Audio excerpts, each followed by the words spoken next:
All right, so now we're going to start working on breathing pattern work. Remember, if breathing patterns are affected, that plays a huge role in shoulders, T-spine mobility, core stability, hips, everything like that. So we also want to make sure that we pay a lot of attention to how people breathe and actually give them some breathing exercises that they can do to help get better at it. So where are the centers that we're going to be breathing from? Diaphragm, intercostals, and also scalenes, sternocleidomastoid, levator, all those areas, right? So we want to make sure the individual can breathe through each of those centers.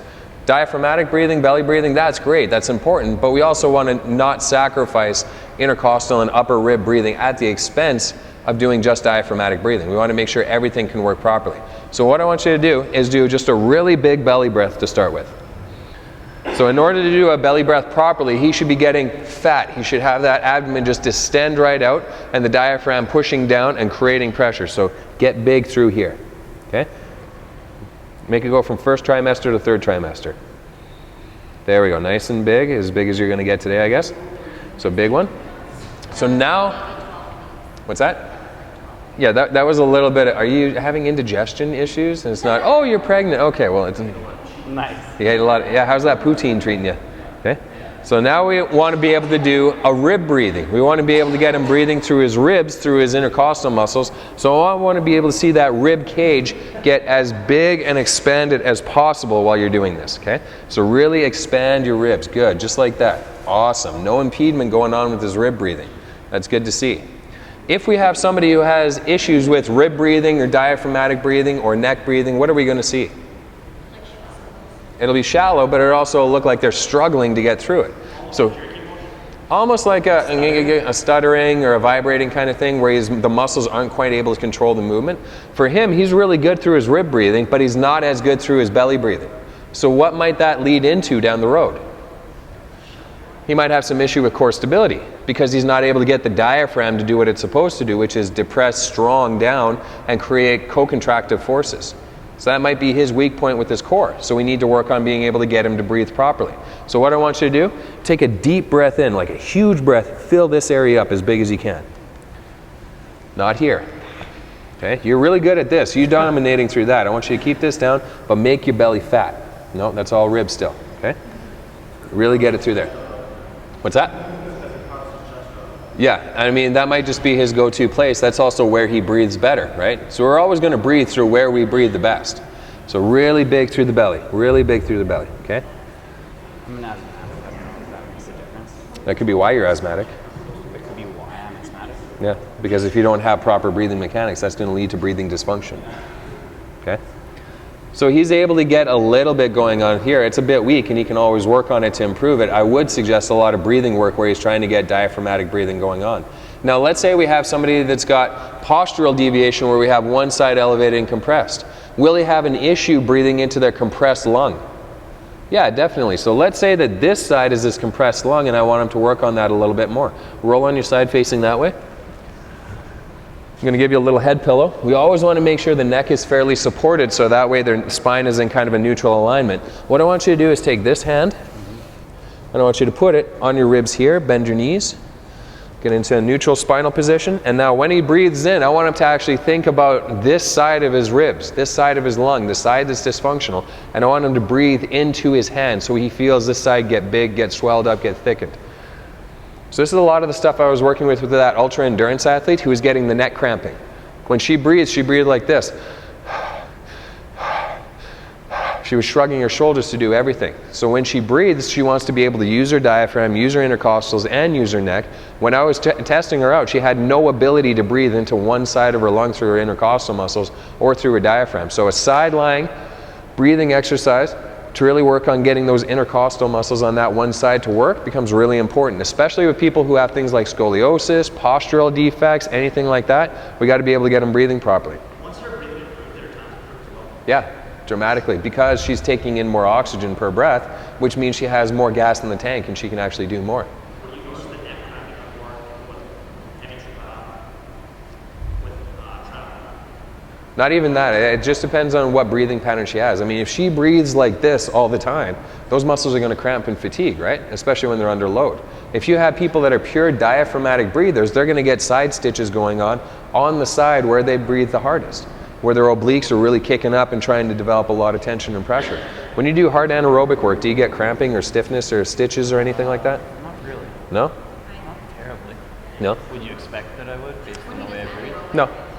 When you do like really hard breathing type stuff where the breathing respiration muscles are really fatigued, you don't do it? Okay, fair enough. So if you have somebody that does like hard cardio or hard anaerobic work and they say they're always complaining of side stitches or neck stitches or cramping or anything like that, that's telling you what side of their breathing they're doing the most work in. So if we're always getting side stitches, this side is doing everything, we may have to get them to learn how to do sideline breathing on their other side and maybe get them doing rib breathing while laying on their back. We can also get them doing breathing while laying on their stomach. Flip over onto your stomach. So while he's on his stomach, put your hands up just underneath your forehead. While he's on his stomach, he now has the floor impeding his ability to breathe through his diaphragm, right? So what I want you to do is breathe into your belly as much as you can. So this is kind of like a resisted feature of getting him to do diaphragmatic breathing. His diaphragm is under more load and he has to work harder to be able to make that muscle contract harder. So in order to do that, we should see his lower ribs expand hard. Because in order for him to do belly breathing, he's got no ability to push his belly into the floor. It can only go to the path of least resistance, which is out to the side. So I want you to make this area as big as possible when you breathe in and then out. Good. Now while he's doing this, he has to work on calming himself down and getting out of any kind of anxious or anxiety state to allow himself to deep breathe. So what does a lot of mechanical or musculoskeletal issues come down to? Stress, tension, overworking, anxiety, that kind of stuff, where one area is out of place. So by slowing himself down and breathing in a concentrated manner, he's altering the vagal tone of his entire body, and he's actually probably going to have less pain when he gets up if he has pain or dysfunction in one area. He'll probably also feel energized and a little bit more alert because it has a huge impact on the entire body. Same reason why yoga, tai chi, qigong, all breath-centered therapies or breath-centered activities are so beneficial for people. We're just altering his breathing patterns based on a mechanical dysfunction and working on resetting neural tone. Simple stuff when you break it right down. Okay, roll over onto your back again. Next up, we're going to start working on his ability to breathe through different type of movement patterns. So what I want you to do is lift up just a little bit. Okay. I'm going to get him to work on thoracic spine extension and rotation using just a little half roller here. So we have a half roller going from beside his hip to over at his shoulder here. So let's say he has some sort of an issue with extension rotation out of his thoracic spine. What we're going to do is get you to go this hand, grabbing up by your shoulder, up by your ribs like this. This arm is out, palm up. So he's got resistance on his shoulder here, shoulders down, right there. And now all I want you to do is grab the ribs here, and you're going to drop this shoulder down, turn your head, look over here, and I want you to breathe in and out. And every time you breathe out, this shoulder gets lower to the ground. So this is a little bit of a diagonal stretch where he has to get just enough of extension with rotation and be able to breathe. He's grabbing onto his rib and pulling it. In order for him to extend through this movement properly, he has to breathe. If he's holding tension through his intercostal muscles or through his diaphragm, he's not hitting that extension part and he's not going to rotate. By having him turn his head over to the side and have his arm out to the side, now we're stretching out the lateral structures on his neck, we're stretching out the pec, we're stretching out everything through here. If he has any issue with his shoulder, cool, I'm sympathetic. Better? Yeah, it takes a lot of pressure off. We can make this a repetitious activity based on his breathing. I want you to get in here and hold this position for 10 breaths. That's going to be your reps. Or we can make it repetitious in the movement pattern. He gets out here, he breathes. That's 1 rep for 1 breath. Comes back up, gets back down into it. 1 rep, 1 breath. Comes back up. Inhale on the up, exhale on the down, because we want him to actually loosen up and stretch through that range of motion. Feeling all right? Good.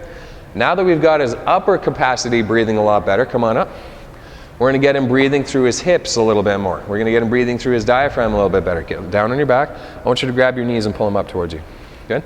But not pull them up like that. Okay? So let your legs go loose. Shoulders are loose right there. Scapula is down and pressed into the floor hard. Okay? And I want your scapula down here too, right down here. Lats are engaged.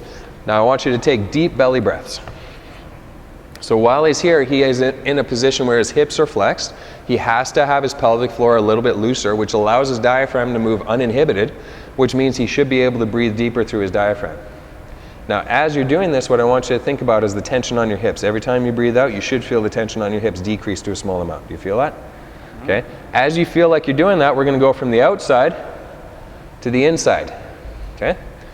So by doing that, it puts his hips at more of a stretched position, puts him at more of a disadvantageous position, puts more pressure on his scapula here, which means now he has to work harder to get the shoulder blades down to the floor, down to the floor, down to the floor, down to the floor, down to the floor, down to the floor. Right there. Hold that position. Now breathe. Deep. I want to see deep breathing.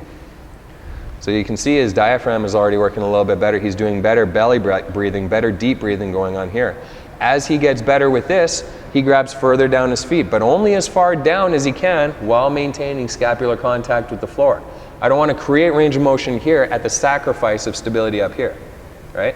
So as he's able to get right down, he should be able to get to his toes while still having his scapula flat on the ground. If not, that's where he stops, and that's where he keeps doing his breathing exercises.